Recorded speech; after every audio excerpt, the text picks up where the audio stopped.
It's now time for the Reverse Sports full game recap. We go all the way back January 16th, year 2025, when the Nashville Predators were facing off at Bridgestone Arena versus the Chicago Blackhawks. Head coach Andrew Burnett deploys his lines and defensive pairings in the following way: Forsberg, Stamkos, and Marchessault, Nyquist, O'Reilly, Heines, Stroza, Novak, Svechkov, LaRue. Your fourth line is Jankowski, McCarron, and Sissons. Your defensive pairings are Yossi and Barron, Shea and Blankenberg, Stastny and Shen. UC Saros gets the start in net. We are 3:23 into the first period when we find our first action of the game, and it's Soderblom coming up with a save on Heines Stroza. It's the first shot on goal of the game. 3:58 now at the first period. Saros comes up with a save on Nazar at close range. 4:23 of the first period. Saros coming up with a save on Mikheyev. 7:55 of the first. Mikheyev's off the box. 2 minutes for putting the puck over the glass. Our first special team scenario sees the Predators on the power play, and they are converting pretty quickly here. Steven Stamkos with his 15th goal of the season comes off of a sharp angle one-timer to give the Nashville Predators a 1-0 lead here in the first period. 8:07 now of the first, so just after the goal is scored. McCarron versus Maroon, 5 minutes each.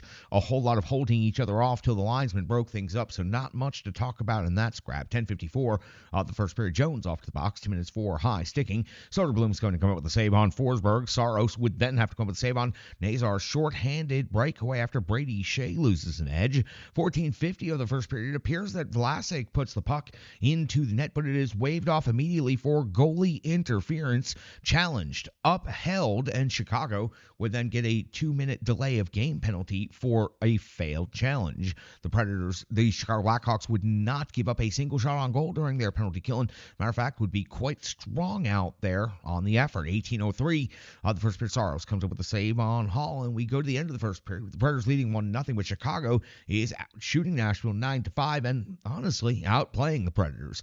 12 seconds now into the second period. It is Martinez off the box, 2 minutes for interference. Soderblom comes up with a save on Marchessault, and then Yossi picks up a penalty. 2 minutes for tripping. That's going to create a 4-on-4 scenario for 38 seconds, which is going to bleed into a Chicago power play where they will not generate a single shot on goal. The Preds PK would answer Chicago's PK and be very strong on the effort. 6:30 now in the second period. It's Bedard's 13th goal of the season. It's a turnover on the half wall and then a wrist shot from the slot, and a sick release it was, tying the game up at 1 apiece, getting the Blackhawks on the board, and the Blackhawks are going to follow that up at 7:57 now of the second period with Martinez's second goal of the season.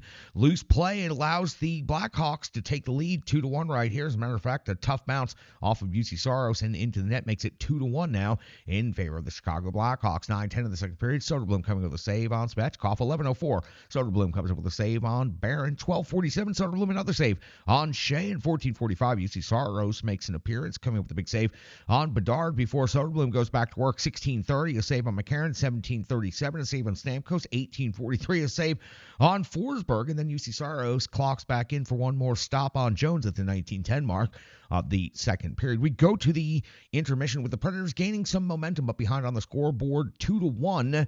They are out shooting the Chicago Blackhawks now by 20-16. So the Predators with 15 shots on goal in the second period, but no goals.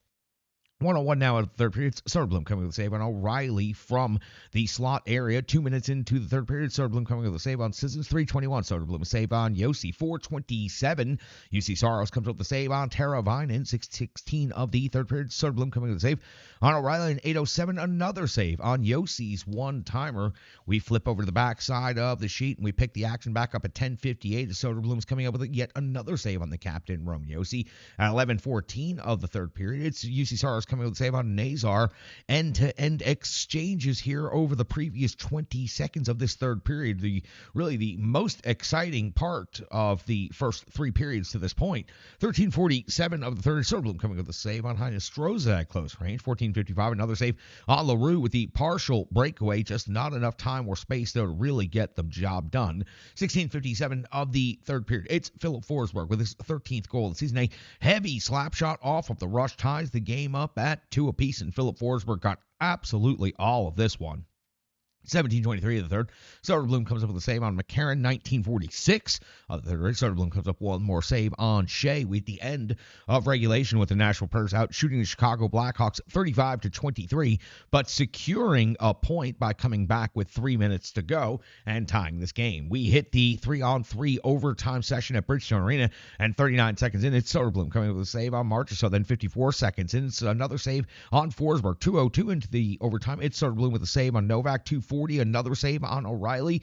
4:24, Soderblom continues doing the work, coming up with a save on Yossi. The Predators dominate the overtime session, but do give up a really good scoring chance right here at 4:58 of the overtime session, where Saros has to come up with a save on Nazar. We hit the end of the overtime session with the Predators generating 6 shots on goal in the overtime session. Soderblom absolutely huge in this area of the game. We go to the shootout. Gus Nyquist first for the Predators. He goes with the slow approach, then suddenly speeds it up and releases it with an accurate wrist shot to make it 1-0 in the shootout. Teravainen would even the score up at 1 apiece in the shootout before O'Reilly would also use the slow approach from the opposite side. Another great accurate shot right here makes it 2-1 in favor of the Predators. Bedard would be stopped by Saros, and then Stamkos would just rip the puck off the bar and into the net. 3-1 in the shootout in favor of the Nashville Predators. That means they win this game now 3-2. That is the final in the shootout. The shots on goal for the game, Nashville 35 and the Chicago Blackhawks 23 in this game. Impressive effort by the Predators to come back with 3 minutes to go in the third period and secure themselves a victory in the shootout. Listen, it was not looking real good for about 35 minutes of this game, and the Predators really started to pick up some momentum at the end of the second period. Took them a little while in the third to get back to that, but then they did, and there was an onslaught of shots in the second and third. They tied it up. Overtime, the Predators were dominant. Don't know how they didn't put that one away in the overtime frame, but they did put it away in the shootout. 3 conversions on 3 opportunities, while Saros stopped 1. And that was all that was necessary for the Predators. Stopping Bedard was all the Preds needed to get done in the shootout to secure the extra point. So the Predators pick up the victory on home ice. It's a winning streak again, 2 games in a row. The Predators pick up their 10th win on home ice this season, their 15th win of the regular season. And hey, they put a little bit of distance between themselves and the team behind them, at least picking up 1 point in the standings above the Chicago Blackhawks. That's going to do it for the preview. That's going to do it for the Rebirth Sports full game recap. We've got so much more coming up when it comes to analysis, box score, and more right here on the Renegades of Puck podcast.